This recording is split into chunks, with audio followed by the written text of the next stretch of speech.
Hey y'all, today I am going to give you all a Southern cornbread dressing recipe that has been in my family for generations. Now, if you make this recipe, I want to warn you that you are always going to be assigned to make this. Like, there is nothing else you're going to be able to bring to the holiday functions because this is so good.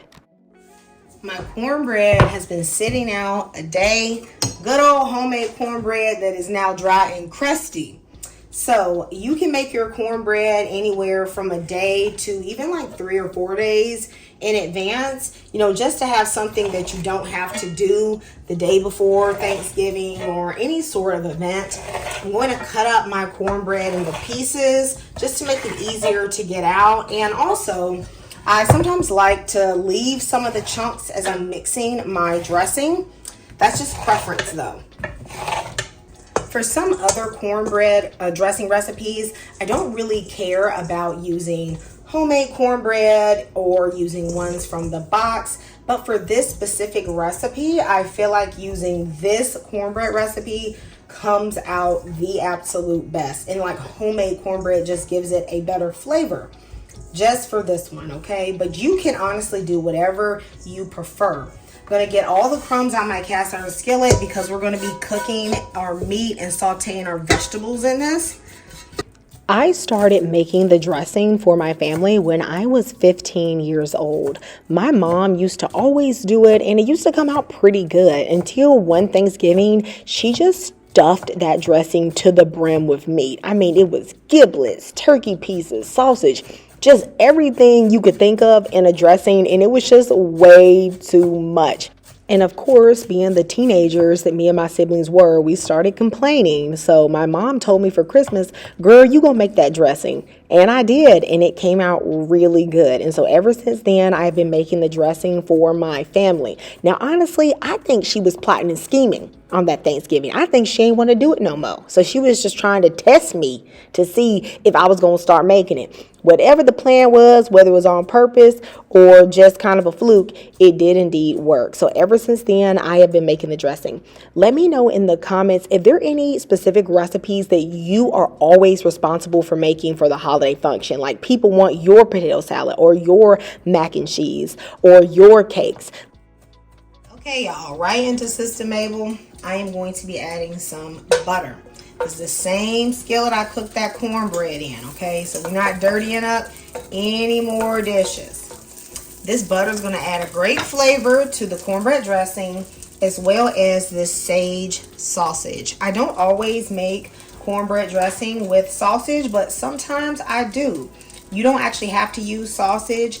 You can instead use chicken or you can use turkey sausage. If you want to give this a strong Cajun flavor, you can do even andouille sausage. All right. So I'm going to use the whole pound of this sage sausage. You can, of course, use less. Depends on how meaty you want it to be. Instead of using sage sausage, actually the hot sausage is really good if you want a little bit of a kick, or that country breakfast sausage. Let me know in the comments if you ever make your cornbread dressing with sausage, and if you don't, what is actually your preferred meat, or do you do no meat? Now that the sausage is at least 3/4 of the way cooked and starting to brown and render fat, I'm going to add in the onions, the celery, and the peppers. I'm going to allow these to cook with the meat and just render down, and you want to get out that raw taste. That's going to take about 5 minutes on a medium-low heat. Don't rush it because really I just don't like that sharp onion or sharp celery taste in your dressing. It's going to ruin it, okay? So really take your time with this one. I'm now going to add in about a clove of garlic. You do not want to get garlic heavy with this recipe. Dressing is not a garlicky baked recipe, so please refrain from adding like 4, 5, 6 cloves of garlic, okay? Once you can smell that fresh garlic flavor, then you're going to put in your herbs. You want to saute these herbs for about a minute. It's going to like just release the oils in them, make them taste great. It should start smelling like Thanksgiving. And even though there is sage in the sausage, I do like to add more sage just to flavor the cornbread and everything. further season everything with some poultry magic, pepper, and some Creole seasoning. I'm using a teaspoon of the Creole seasoning in the poultry magic, half a teaspoon of the pepper, and about a half a teaspoon of dried rosemary. I want to season this up because we're adding it to our cornbread, which does not have seasonings. Of course, all seasonings are going to be to taste, and once I mix everything together, I'll adjust the seasonings again if needed. Now I'm going to cut this off and allow this to rest while we're getting everything else ready. I typically like to make my own chicken stock for dressing. However, when I found this one on sale for $2 and I really like this brand, I went ahead and jumped on it, and I love that it did not have any salt in it, so I could really, control the flavor. I'm going to be using 2 cups of this chicken stock. I prefer to use chicken stock over chicken broth, just because it has a depth of flavor that I think just brings a really good something to that dressing. I'm going to start off with 2 cups because typically for this recipe, that's what I would use. I'm going to add this to a small mixing bowl. Into this, I'm going to add my can of cream of chicken. The reason why I am mixing it in this little bowl before mixing it with my dressing is because I don't want to have to turn my dressing too much. I want to keep some of the cornbread pieces a wee bit bigger, and if I don't combine it first, I have to turn it a lot. So this is just something that I've tried and found out that I like, but you can use any method you want. Since the chicken stock does not have any salt, I'm going to go in with about 1.5 teaspoons of chicken bouillon for the salt. I'm going to whisk this together until it's pretty well combined. Doesn't matter if there's a couple of lumps. This is just to make stuff easier when we combine everything. I'm also going to add just a little bit of that chicken seasoning to this. I love this chicken seasoning in this dressing. So just about maybe 1/4 teaspoon. Okay, you know that I'm just going to do that with my spirit. Okay, so watch and see how much it is. My cornbread cubes are ready for some flavor.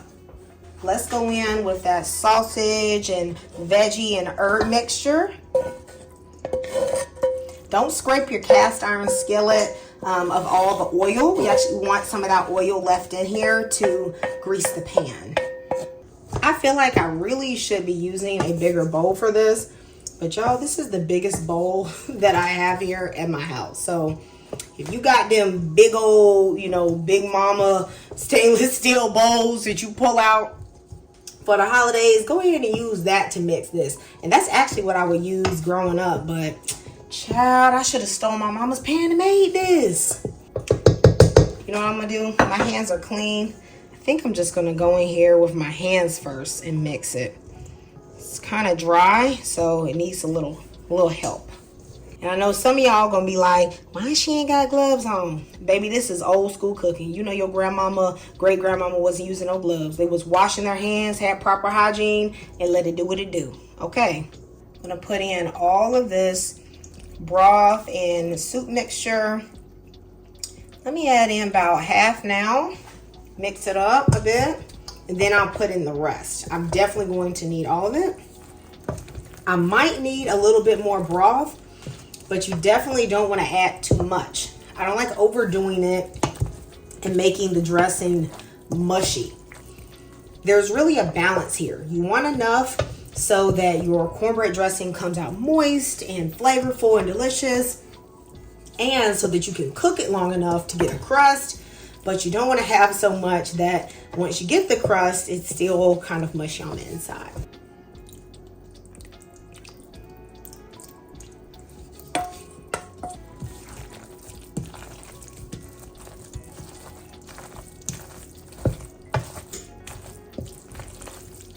Feel like it needs a little more liquid. I'm adding 1/4 cup of chicken broth mixed with 1/4 cup of heavy cream. Now you're gonna have to trust me on the heavy cream move, y'all. It's gonna make this taste super rich. A lot of people gonna wonder what you put in your dressing that's a little different. That little bit of heavy cream gonna be nice. Now you could also just use like 1/2 cup of half and half. would be good too. It's going to add that creaminess without, having to use too many of like the soups. You definitely could use 2 soups if you want, but for this recipe, I often just like to use 1. I think it just gives the best flavor. A little heavy cream, little broth until you get the moisture there. When I tell you, you have the best dressing recipe, everybody's going to be begging you for this recipe. The only thing I'm going to do now is kind of break up any chunks that are humongo. This is about the biggest I want in the dressing. Of course, it can be a bit smaller. I like the texture of like the big and the small, but I don't want any pieces that are huge. If you leave a couple of them kind of big like this, they make your dressing a bit lighter. Just has a nice texture. All right, y'all, adjust the seasonings if you need to, but mine is good to go.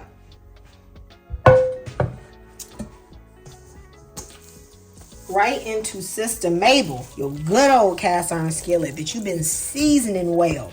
Put in that dressing. That dressing, something about making it in that cast iron skillet that just gives you those perfect edges, that good taste. Y'all, now of course you could make this in, an aluminum pan for easy cleanup or even a casserole dish. But when I'm making those old recipes, those old school recipes for my family, I just love to do it the traditional way if I can. Now, something you don't want to do is mash the dressing into the skillet. I'm actually trying to spread it out and fluff it up a bit, but don't be pressing it down. That's going to give you a bad texture. It's going to make it real thick and dense, and you want to keep it light, okay? I have had the oven preheating to 375 degrees. I'm going to cook this dressing until it is nice and golden brown on the top. That typically takes mine anywhere from 45 minutes to 55 minutes. Sometimes I do an hour, but for this recipe, it generally takes 50 minutes to get it right. I absolutely love the crustification on the edges of the dressing and then those little brown bits of cornbread on the top. Oh my goodness, so good. I have let my dressing cool for about 15 minutes, but it's still warm because it's in that cast iron. Guys, I'm going to show y'all just how delicious this is. I know you can see that crunchy topping and those crunchy edges. Oh my goodness, but look. How delicious is that dressing? Let me know if you guys are going to make it this holiday season. I know your family will love it 100%.